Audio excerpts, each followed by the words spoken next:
Praise the lord. ఈరోజు దేవుని వాగ్దానము. దేవుడు మనకు ఆశ్రయమును దుర్గమునై ఉన్నాడు.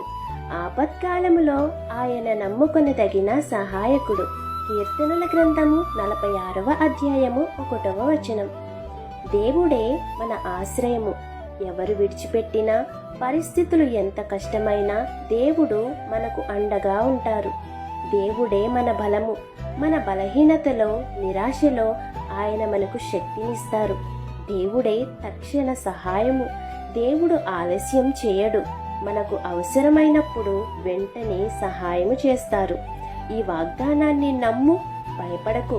కష్టాల్లో ఉన్న దేవుడు నీతోనే ఉన్నాడు. ప్రార్థన చెయ్యి. ఆయన సహాయము ఎప్పుడూ సిద్ధంగా ఉంటుంది. ఆయన వాక్యాన్ని నమ్ము. మనుషులు మాట మార్చినా దేవుని వాగ్దానాలు ఎప్పటికీ నిలిచే ఉంటాయి. కాబట్టి ఈ వాగ్దానం మీ జీవితంలో నెరవేరాలని కోరుకుంటూ దేవుని సువార్త పరిచర్యలో మీ సహోదరి. ఆమేన్. God bless you.